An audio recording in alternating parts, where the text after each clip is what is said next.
Hello all, welcome to my channel Sriha Sandeep. Tomato rice ఎలా చేయాలో చూపిస్తున్నా. మరి ఈ టొమాటో రైస్కి కావాల్సిన ఇంగ్రీడియంట్స్ ఏంటో చూద్దాం. 2 ఉల్లిపాయలు, 2 టొమాటోలు, 5 పచ్చిమిర్చి. ఇవన్నీ చిన్నగా కట్ చేసుకుని ఒక ప్లేట్లోకి తీసుకుని పెట్టుకున్నా. 1 స్పూన్ ఉప్పు, 1 స్పూన్ అల్లం వెల్లుల్లి పేస్ట్, 1/2 స్పూన్ ధనియా పౌడర్, కారం, గరం మసాలా, జీలకర్ర, 2 బిర్యానీ ఆకులు, స్టార్ ఫ్లవర్, 3 ఇలాచి, 2 దాల్చిన చెక్కలు, 3 లవంగాలు, జాపత్రి, జాజికాయ, 3 స్పూన్స్ జీడిపప్పు. ఈ టొమాటో రైస్ లోకి కావాల్సిన ఇంగ్రీడియంట్స్ చూసారు కదా. ఇంకా ప్రాసెస్ స్టార్ట్ చేద్దాం. స్టవ్ ఆన్ చేసుకుని కుక్కర్ పెట్టుకొని, కుక్కర్ కొంచెం హీట్ అయిన తర్వాత 5 స్పూన్స్ ఆయిల్ వేసుకుని, ఇందాక చెప్పిన బిర్యానీ స్పైసెస్ అన్నీ వేసుకుని, జీడిపప్పు కూడా వేసుకుని బాగా వేయించుకోవాలి. ఇవన్నీ వేగిన తర్వాత మనం కట్ చేసి పెట్టుకున్న ఆనియన్స్, టొమాటోస్, పచ్చిమిర్చి, కరివేపాకు వేసుకుని ఇంకొంచెం సేపు బాగా వేయించుకోవాలి.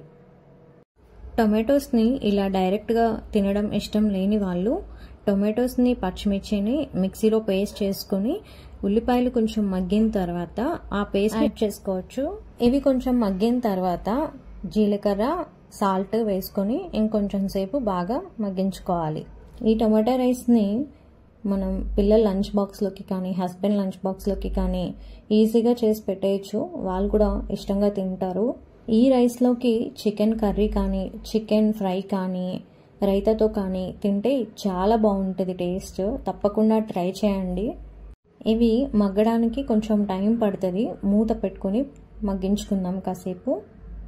ఇవి మగ్గిన తర్వాత మూత తీసుకొని ఒకసారి అలా బాగా మిక్స్ చేసుకొని అల్లం వెల్లుల్లి పేస్ట్ వేసుకొని ఇంకొంచెం సేపు బాగా మిక్స్ చేసుకోవాలి.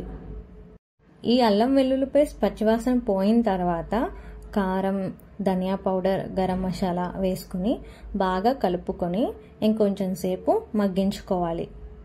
కొత్తగా ఛానల్ చూస్తున్న వాళ్ళు సబ్స్క్రైబ్ చేసి సపోర్ట్ చేయండి.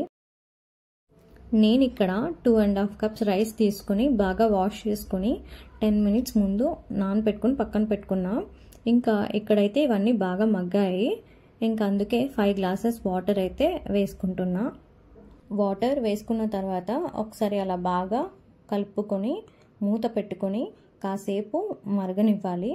ఇంకా తర్వాత మూత తీసుకొని వాటర్ మరుగుతున్నప్పుడు టేస్ట్ చూసుకోవాలి. నాకైతే సాల్ట్, స్పైసెస్ అంతా కూడా సరిపోయింది.